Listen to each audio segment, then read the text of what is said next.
Hey everyone, hopefully you're having a good day. My name's Andy. My channel's Finding Value. We're going to go over the mineral requirements for electricity generation. We're going to talk about renewables, electric vehicles. You've heard me say it before that they're very mineral intensive. And what that means is that they not only require a lot of different minerals, they require far more of those minerals as well. So they require more in terms of the quantity of minerals, and they require more in terms of the pounds or volume of the minerals as well per vehicle. They also are very mineral intensive for the energy you get out of it. So we're going to be going from a high energy dense source, which is very mineral. They don't use a lot of minerals, fossil fuels, going to a massive mineral dense volume in terms of volumes and in terms of energy returns. It's very mineral dense. So this article, the mineral requirements for electricity generation, I'm going to dive in here and share what the article has to share. It's a pretty well-written article, so let's go through it real quick together. It says, green technologies are being deployed with the aim of making modern societies more sustainable. It is therefore essential to consider the mineral resource and physical mining realities associated with the energy transition. So, for instance, going through this energy transition, electric vehicles are 6 times more intensive for critical minerals than their fossil fuel alternatives they replace. As efforts to reduce carbon emissions continue, the energy sector will become the principal source of demand for base and niche metals worldwide. Think that through. The energy sector will become principal source of the demand. And that's where we're going. We're going to the energy sector. We want all these minerals out of the ground, and the energy sector will be what provides that, that energy to get them out. It says, I'm going to kind of skip through this. A green technology future is materially intensive and, if not properly managed, could belay the efforts of meeting climate and related sustainable development goals. Today's supply and investment plans for many critical minerals fall well short of what is needed to support an accelerated deployment of solar panels, wind turbines, and electric vehicles. And I agree with that. And I'm actually positioned for that to happen, for the demand to far exceed the supply of the minerals. And they're going to have to rely more on fossil fuels than what they think they're going to have to rely on. Plus, if they're going to get these out of the ground, they're going to need fossil fuels. Fossil fuels is subsidizing this transition. I don't know if the renewables can do it by themselves, but obviously we're going to find out. And this is a cool part here.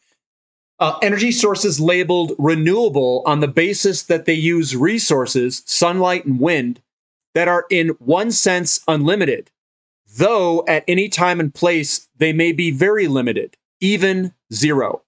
That's the intermittency of wind and solar. In any case, to harness these renewable sources of energy, plants must be built, which requires the extraction and use of finite mineral resources. Moreover, the mineral demand intensity of a given generation technology is tightly linked to the energy density of the source of energy it uses. As such, the lower power density of intermittent renewable energies translates into substantially higher material demand, as complex infrastructure must be distributed over large areas to gather diffuse energy. Harnessing the potential energy of pumped hydro storage is, of course, more straightforward, where there are suitable geographic locations. So this is the role of critical minerals in clean energy transitions. They go into this. Right here it says, demand is driven by material-intensive wind and solar, with hydropower, biomass, and nuclear having comparatively low mineral requirements. And I'm looking and leaning towards nuclear because they have, 1, low mineral requirements, and 2, very high energy returns. That is, hint, hint, our future.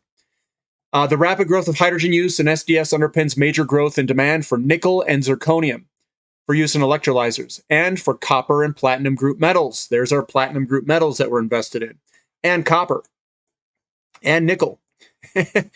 For the use in fuel cell electric vehicles. Demand for platinum group metals and fuel cell electric vehicles adds to that for catalytic converters and internal combustion engine cars in 2040. Demand for rare earths, primarily for EV motors and wind turbines, grows 3-fold in the steps and around 7-fold in the SDS by 2040.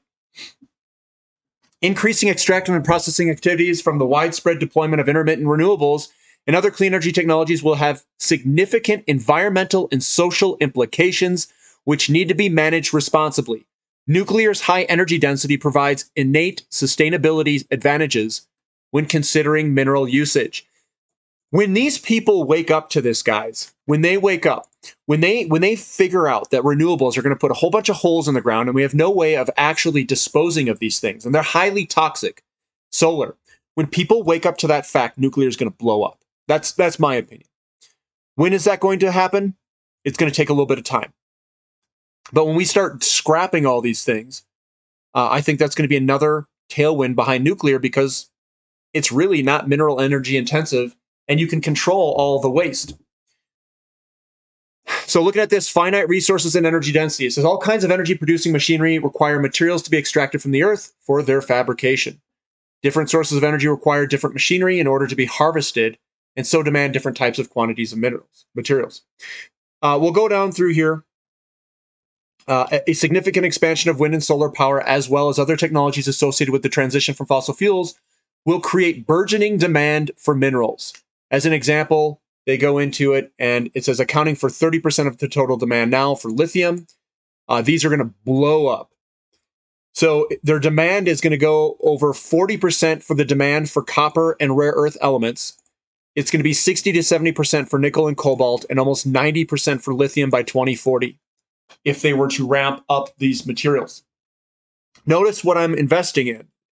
It's in the energy that's going to ramp this up. I'm in rare earth elements, I'm in nickel, and I'm in lithium. A very small amount in lithium. Mineral requirements for clean electricity. The IEA has identified copper, nickel, manganese, cobalt, chromium, molybdenum, zinc, rare earths, and silicon as essential minerals for a low-carbon future. These critical REEs are mainly neodymium, but also praseodymium, dysprosium, and terbium, however you pronounce those. In considering EVs, the IEA adds lithium and graphite as critical as well. That's a lot of minerals. A lot of minerals. Now, if you go down here, I'm going to go and show you battery-related minerals. This is lithium, graphite, cobalt, nickel, and their index and what's coming. We've got REEs, molybdenum, copper, and silicon, renewables, and network-related minerals. So these are all the minerals on the bottom here that we need for battery-related minerals and renewables. It's a lot of different minerals. According to, here's the, this is the megawatts of capacity. Wind requires about 15.5 tons of critical minerals. Onshore wind is less mineral intensive, requiring about 10, and that's probably because you have to run those big lines, which is copper. This is all of those minerals on the right-hand side. This is the graph of it. So this is a bunch of copper for offshore wind because they have to somehow get that electricity onshore. They use boatloads of copper. They've got manganese, they've got zinc, tons of zinc out there, and these are the minerals that are going short. Zinc has very low inventories. Nickel has low inventories. Copper will join them soon. And we're basically going to run a huge shortage of all this, of everything. Now, this is the mineral intensity. You can see offshore wind, onshore wind, solar are very intense. Nuclear is much less intense in relationship to these guys. Then coal and natural gas being the least intense. If things go awry and you need to put additional energy in place and you don't have the minerals, what do you think they're going to put in place? They're going to put nuclear, coal, and natural gas over offshore wind and onshore wind, just based off the minerals and depending on what we have. It says, however, to get the meaningful bottom line, the distinction between the rated power of a system, its capacity, and the energy it actually produces must be considered. So this is the indicative CF. So coal is actually one of the best. Coal, nuclear, gas, and then these guys are far less in terms of the system of its capacity, given the minerals. This is the tons per terawatt hour. Gas, coal, and nuclear are very low for how much capacity you get out of it. These are absolutely horrible. So remember, I'm talking only about the mineral consumption per energy output. And if we hit mineral constraints, we're going to go straight to, I think, nuclear if we want emissionless power. The IEA's analysis excludes some common metals such as steel and aluminum, as well as concrete, all of which are key bulk materials widely used across many clean energy technologies. So looking at this is the estimated for the use of these key bulk materials and copper per terawatt hour for different technologies have been produced by former environmental organization. This is the materials used median figures per terawatt hour. Nuclear is actually very low. Solar, wind, hydro, gas is low, coal is low. So gas, coal, and nuclear are superior in terms of these measurements. And this is the concrete, steel, aluminum, copper capacity.